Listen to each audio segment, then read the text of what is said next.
For me.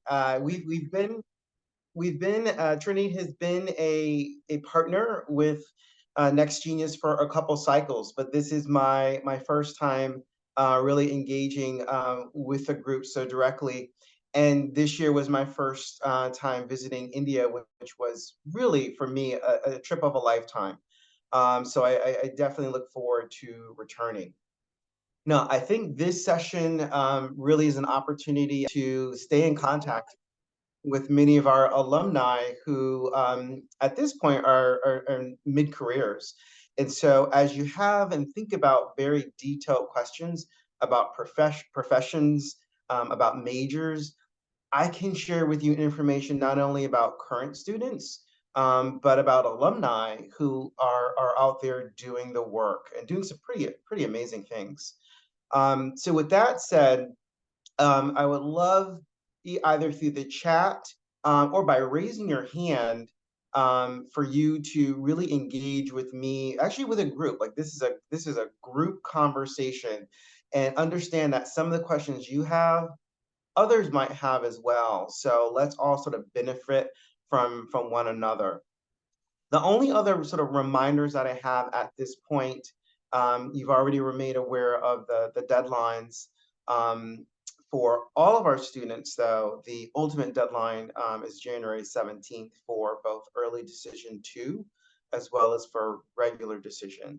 And I think for you in this moment, whether it's a matter of you fine tuning your essays, thinking about interviews, these are things that I probably do want to talk a little bit more about as we begin to engage and have a conversation. So with that, I'm going to pause, and because I know you've all done so much research on Trinity as well. So maybe by, again, showing, raising your hand or submitting a comment in the chat, what is on your mind this evening, and how can I best help and support you? Excellent. We've already got several hands up. Um, let's start with Aman, and let's see, Lakshia. All right, and then we'll start with you, Aman. And then as you ask your question, just lower your hand. That way I can get to the others as well. Gotcha. Namaste, everyone. I'm Aman. And first of all, love the dedication, Anthony. 6 a.m. is not easy. Thank you. Okay, so my question is regarding the interdisciplinary sciences program. If you could elaborate Mm. a bit on it, because what I've gotten until is the website perspective of the things. But you as a college representative know much more about it, like a real life, So like if you could give me a, a bit more deep insights into that program. Absolutely. And just by a show of your physical hands, how many of you are interested in the ISP program or know of it? Okay. So it's one of our gateway programs. It's one of the more, certainly one of the more popular science or STEM-based programs for first-year students. One of the things that we did recently that was a shift or a change is that now our applicants actually need to apply to be considered for gateway programs, including ISP. So with that program, it essentially becomes a small cohort of students who want to do research. They want to do research as soon as their first year, and they have this really unique opportunity to work with professors in our STEM departments. It's intense, but it's fun, and I think it really helps students not only academically, but socially find connections with like-minded students and students who clearly enjoy the sciences. There's one alum, Nielsen Holquin, who is from New York City and is currently a biomedical engineer. And he still credits ISP as really being this amazing gateway for him to understanding how to truly do research and how to network with folks within the STEM professions. So it's a 1 year program. You still have the opportunity to take classes outside of STEM, which I think is great because this is a liberal arts college, so you're not only going to take STEM courses, but the focus is certainly going to be on taking some research-based STEM classes, both in that first semester as well as the second semester, and still have an elective or two that first year. Okay, but does that help?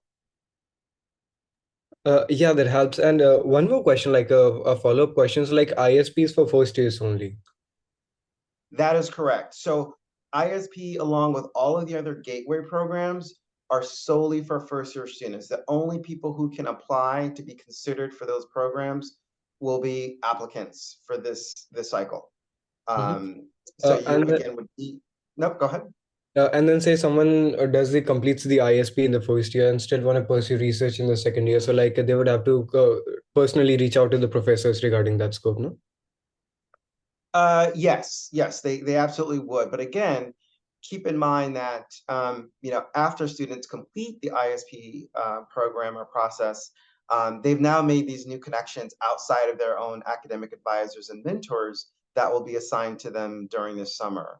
So again, for those of you who are thinking STEM, you may or may not, for those of you who find yourselves at Trinity, you may or may not receive a mentor, academic mentor, who is from a STEM field. So with that said, that doesn't mean that you can't do your own outreach to faculty in biology and chemistry and physics and engineering. And in fact, I would say don't wait. Like I think that first semester, regardless of who your assigned mentor is, that is the time to begin having conversations with faculty in STEM areas. Don't wait until the end of your sophomore year, like you'll likely hear in general information sessions. And I say that because for so many of our STEM majors, there are more prerequisites, and you want to make sure that you're on the right track academically, and understand sort of what the typical sequence is for both math and science-based courses. Great. Okay, I have forgotten the order, um, but yes, you just took yourself off mute. Thank you. Yeah. Hi, Anthony. This is Laksh. I'm currently studying in 12th grade. I'm looking to apply for the economics program. I just had a small question about the extracurriculars at Trinity because that is something that I've been extremely active in throughout my journey at school. So this is in context to the International House at Trinity. So I wanted to know what are some of the opportunities that Trinity provides to its students to initiate such programs, and then how does it help facilitate that process? And this is just in general as it relates to extracurricular activities and clubs and organizations. Everything, yeah. Specifically Everything. for international students as well. And I mentioned the International House since that is something I found to be a great initiative as well. Yeah, I mean, the International House for a number of years now has been, I think a great support network for students on campus. I think it's important to share too that with many of our cultural organizations, while the focus is certainly on international student life, there are plenty of U.S. and other domestic students, that also engage with international students in the I House, we call it for short. But for those who want to essentially sort of create their own organizations or start new ones, that's all done under SGA, the Student Government Council, essentially. And I think they do a really good job of providing guidance and support, and helping students create what essentially will become their own policies and constitution for any sort of new organization that gets created. But we have, I mean, in terms of programs and events that are geared towards international students, I mean, there is quite a range. For those of you who have done research, I mean, at this point, close to 14% of our students are international students from all over the globe. And so many of the activities, some of the largest activities, tend to be sponsored actually by our international students. So I would encourage you to just take a look at our list of activities, and know that regardless of your major, our students generally find time and find balance between their academics and at least a couple of organizations throughout their 4 years on campus. Trinity is not the kind of place or institution where 100% of your time is focused in class. We want to make sure that our students, by the time they graduate, are well-rounded and are well-versed in communicating with people from different countries, different socioeconomic backgrounds. Can't do that if you're only focused on the academics in the class. So we do get students, not only outside of campus, but into Hartford and hopefully, traveling abroad at some point as well. I also had one more question if you'd like to entertain. Sure. You mentioned how you're really active with the alumni of Trinity as well. So I wanted to know about some of the opportunities that graduates of Trinity have got and how they've been able to help back the community in Harvard, especially at Trinity as well. And can you repeat the second part of that question? I mentioned I wanted to ask you about how the alumni of Trinity have been able to help back in the city of Hartford and specifically with Trinity as well. Oh, love that question. So our alumni, sort of starting, I think, with Trinity, uh, they're going to be the ones, quite frankly, who will be at a major support in helping our current students get ready for life after Trinity. So probably on a weekly basis, certainly on a monthly basis, we have Trinity alumni visiting campus, whether that be in person or virtually, to discuss how they became investment bankers or how they got through medical school or law school. We have folks who have their own businesses, and there are plenty of students who are budding entrepreneurs. And so there's a lot of coaching and mentoring that takes place, I think, for our students early in their college careers, and it's really through our amazingly engaged alumni base, where our current students have an opportunity to have one-on-one interaction with them. There's one office that I do want to highlight for all of you, because I think this is also where you're going to learn a bit more about how our alumni engage students, and actually the Career and Life Design Center. If you are interested in wanting to know more about the schools, the universities that our students go to for graduate school and PhD programs, they have a wonderful sort of short list of some of those institutions, as well as the different career paths that our students tend to choose as well. And that also includes the companies, both domestically and abroad, where our students work. And so I know parents tend to be very interested in that information, but I also think for current students, there's a real interest in, so what does happen? Where do students go? Where do alumni go after they graduate? And what are their lives like? And it's been interesting for me, again, 23 years in, to see that for many individuals, for many people, there isn't always sort of this straight line to where they are today. It might be a bit of a zigzag. I've seen some students, or alumni rather, change professions and of course do so successfully. And I think that's also sort of the beauty of going to a liberal arts institution, is that you really can do just about anything, as long as you have the passion and the interest in doing so. So we are that Career and Life Design Center.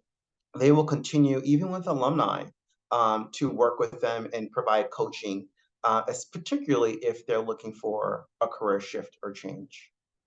And then in terms of Hartford, I mean, we've had alumni working in the governor's office as chief of staff. We are heavily involved in the financial district, and as well as the sort of politics and nonprofit organizations. And so there's a pretty strong, I think, influence from our Trinity alumni, particularly in the greater Hartford area.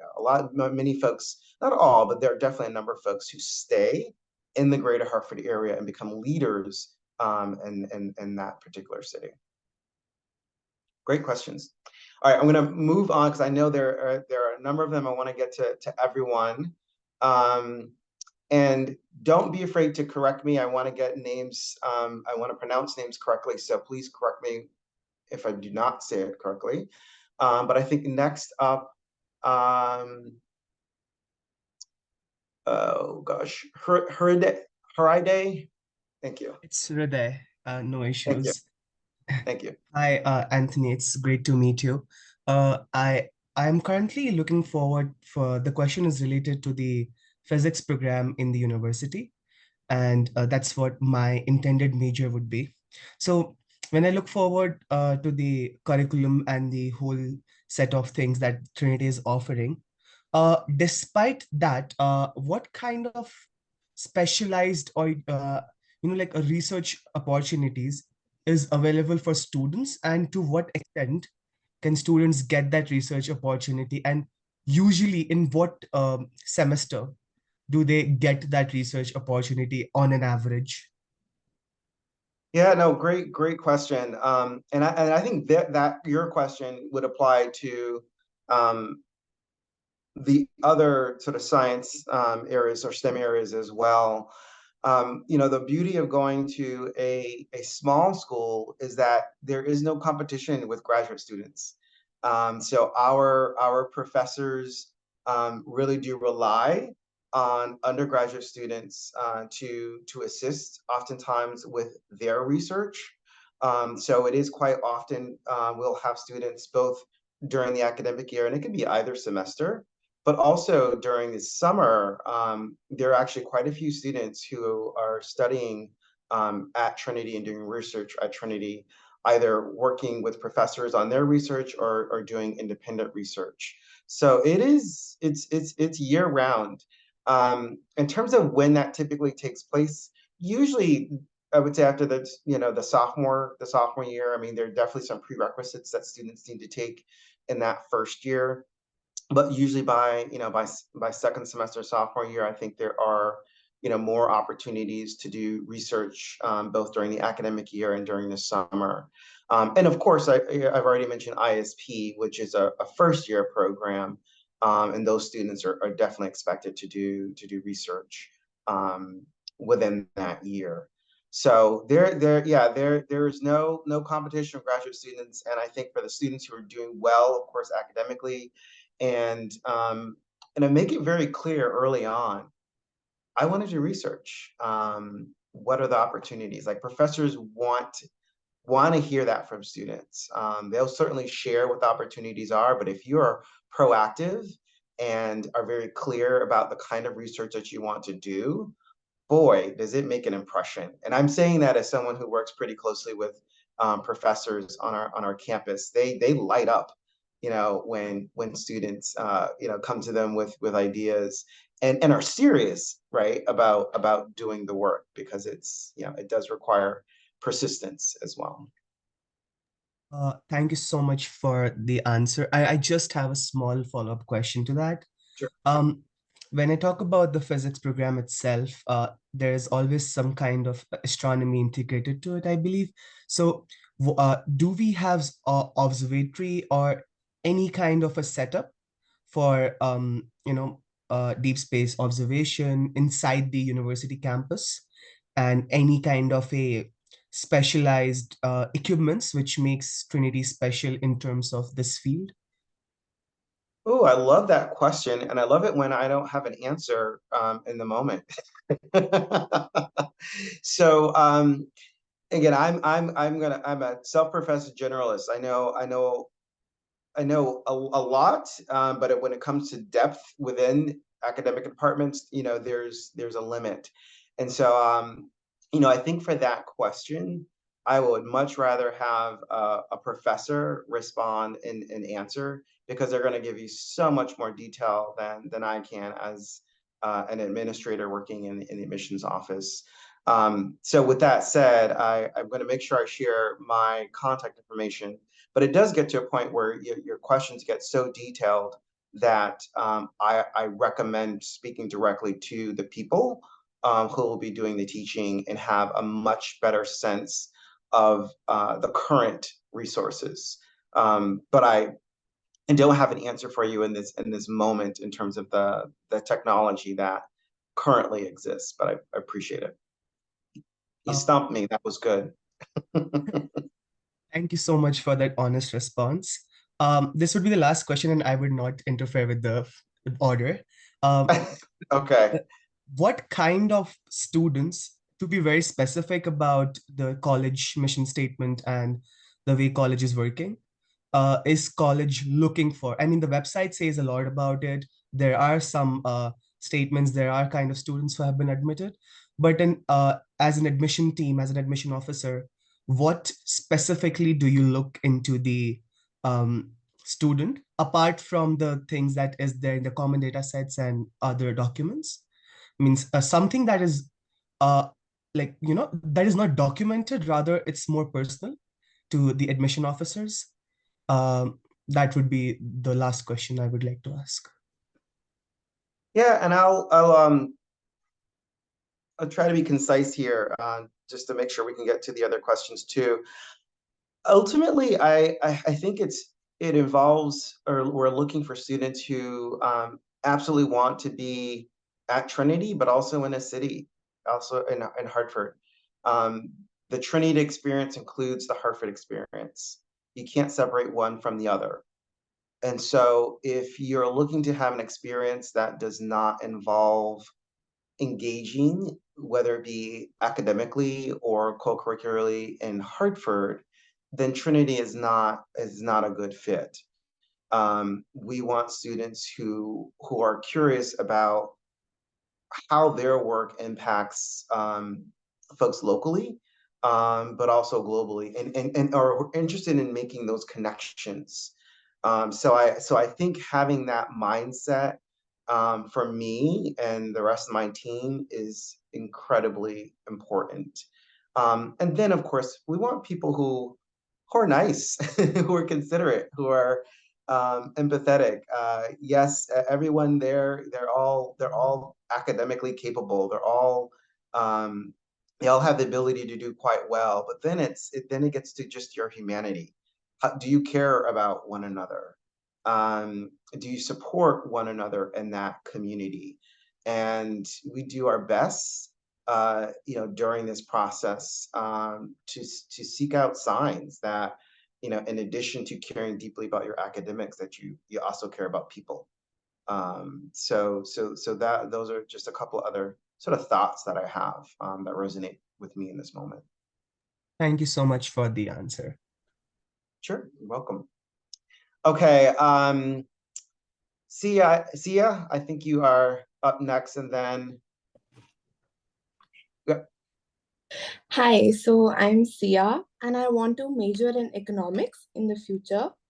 So while I was going through the website, one thing that caught my eye was the FRTC Center, if I'm right, at Trinity. FRTC Center.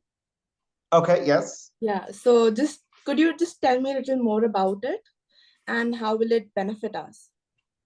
Like, Right. That acronym, I'm not familiar with that acronym. Can you? I think it's Finance Research and Technology Center, if I'm correct.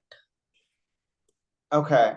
Yeah, Yeah. again, that's another center, a newer center that I'm not as familiar with. With the economics program, though, in general, I will say that it is one of our more, um, I'm going to say competitive programs, but you're not, Yeah. you don't apply to an economics school. It's just you apply to Trinity and then you declare a major. But just know that in terms of the economics program, it is definitely one of our larger programs on campus. We had to hire more professors to accommodate the level of interest in economics. Um, what I'm more familiar with is the London School of Economics program that Yeah. several of our alumni have taken advantage of. And based on their experiences, I highly encourage folks to consider it, because it is such a different teaching style, but also globally is well recognized. But in terms of the center, I'll have to actually do a little bit more research on that myself, because I'm not as familiar with it. Generally, when I speak to the economics chair or the anyone who works in the economics Yeah. department, They really sort of ask that we continue to focus and recruit students who are particularly strong in math. Yeah. And so I think if there are opportunities or ways for you to demonstrate that proficiency, that is certainly going to help you Yeah. within the economics department. Yeah. I just had another question. Sure. So could you tell me about the internship opportunities that we will get at Trinity?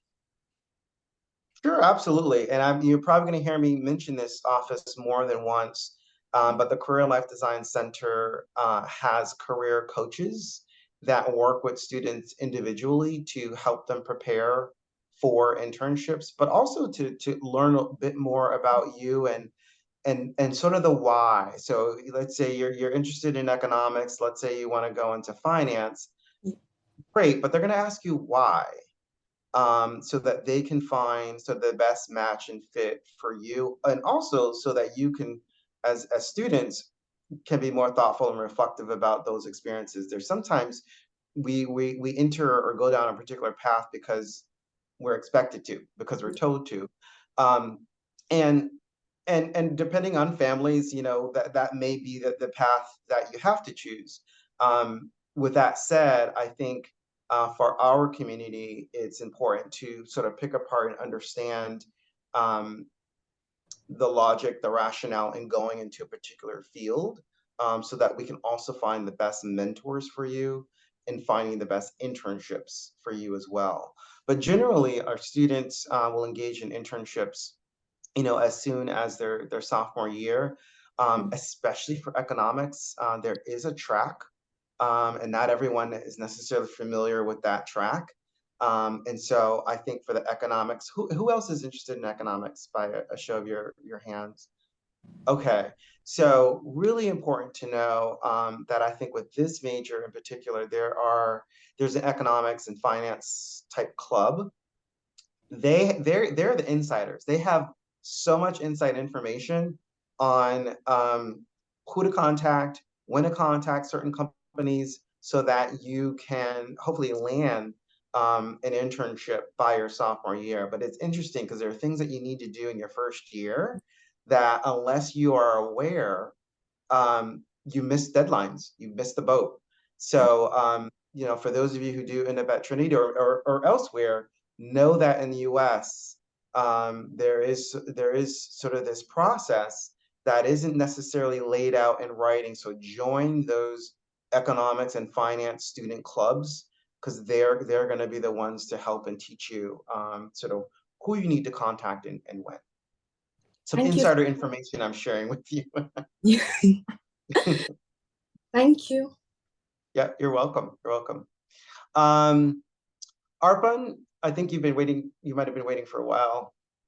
No, it's totally okay. So, I have a question about Trinity's Gateway program for the Global Health Humanities. So, do you have any idea like what the admission officers are like you are looking for in a student, the kind of values or experiences that can make this stand out if I am applying for the program?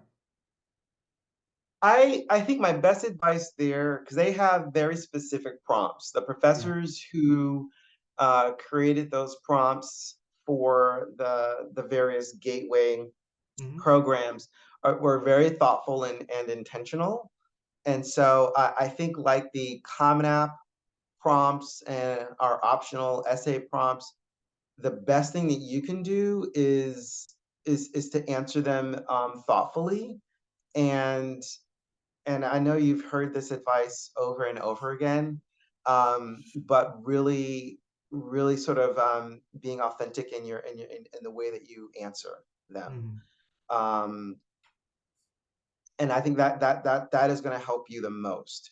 Try to avoid, in general, any sort of generic responses that Mm-hmm. could be for college X. We pick up on that right Totally. away, and we say, "Oh, he ran. They ran out of time." they, I guess they couldn't specialize their response. But particularly for the gateway, I think programs, including global health humanities, Mm-hmm. be very specific. I think in how you respond. the prompts. So just one last question. So as I'm from Bangladesh, I was looking into Trinity College and didn't quite find anyone from Bangladesh. Do you have any idea about like any Bangladeshi community in the college, like how I can easily blend into the culture if I get in international students coming from different countries? The culture is very different. So how do or what do you advise for a Well, student? I mean, we are a pretty diverse community, and Katie Clear, who is our international student advisor, Mhm, um, does, I think, an amazing job of bringing communities, particularly communities from abroad, together to essentially find commonality mhm, amongst our students. Um, Additionally, we have professors, who are from all over the globe, and mhm, so between faculty, staff, and students, there is a really strong community of folks from around the globe. And from where I sit in mhm, admissions, I am very thoughtful with my team of the various countries that are represented by citizenship. And mhm, so I think it's always better when possible, to have a cohort of students from different countries so that folks aren't feeling alone, so to speak. So we do have conversations about that. We are mhm, mindful of it, um, and every year, including this year, we're looking very closely at the various countries that are represented by nationality before mhm. making final decisions. And so hopefully um, we won't have anyone feeling like they're the only one from their country Mhm, represented at Trinity. The other quick thing that I'll share is Hartford is a very diverse community as well. mhm, And so we do have students who have found um, additional support and connections with people in the greater Hartford area. So that's another advantage of being in a city, mhm.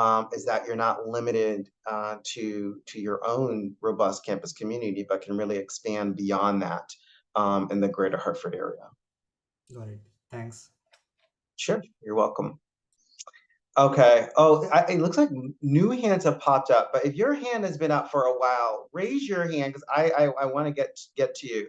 If your hand has been okay, um, we'll first start with oh boy, Shikraj, Shikraj. Yes, you almost got that right. It's Thank Shikharaj you. Singh. Um, Good evening, Anthony. It's great to meet you again. I met you in New Delhi when you were here in India. Yes, So, yes. Your last name comes up even more for me. Thank you. right. So, I had a question about I want to do computer science via Trinity, and I would love to pair that with economics. So, I was looking into the interdisciplinary computing major, and if you could just tell me a little bit more about that. Like, does that major start in my freshman year? Do I graduate with a bachelor's in computer science, or how does the entire thing work? Well, so there's the interdisciplinary computer science program, but what was your other interest again? Economics. Economics. So yeah, that is different than double majoring. Um, so what we wanted to do, or what the computer science faculty, I think, want to give students, I think, an option to almost like a minor take computer courses that can help enhance whatever major you so choose. And for you, it's economics. But that would not be in my mind, the equivalent of double majoring, which is also an option. So for you taking this computer science interdisciplinary path, you would likely still have more free electives than if you were to choose a double major in computer science and economics, if that makes sense. Because with both of those majors, there would be more requirements for a full major. All right, I understand. So, basically, in the computing interdisciplinary major, the main focus will still be on CS, right? Yes, absolutely. All right, perfect. And I Absolutely. just had one more follow-up question about the CS department. You mentioned that there is like the college pays special attention to economics internships. Is there some sort of a similar track for CS internships, or do we need to contact the professors um, or the department for jobs and opportunities? Uh, no, I think it's pretty much the same for most majors. I think for all majors, regardless, you should be in contact with the Career and Life Design Center starting in your first year. Um, but with economics, it's just a little different in that career-wise, they're just different paths. I don't see that being the case as much with computer science. But even that information that I shared about economics, I would think that the folks in the Career and Life Design Center would also be privy to that timeline that's necessary to land some of those internship opportunities. But I also just think it's helpful to get that information directly from other students who are going through the process themselves or have recently gone through that process to say, hey, this is what I did, to land these particular internships in the area. Understood. And Yeah, a just lot to of clarify, information you're going to find is shared not only through administrators and faculty, but through your peers, through right. students. And just to clarify, these internships, like obviously we can get some internships, but if we get internships during the school year, then we have to do them alongside our classes, right? Generally, yes. Understood. Now, keep in mind that for many of our internships, the ones that are sort of conducted through Trinity, you get credit. You can get credit for those internships, and so it's not as though you're taking a full course load and an internship or on top of that. There are even full semester internships. I'm thinking about the legislative internship program. Anyone here interested in political science? Not so much. But there's maybe one or two.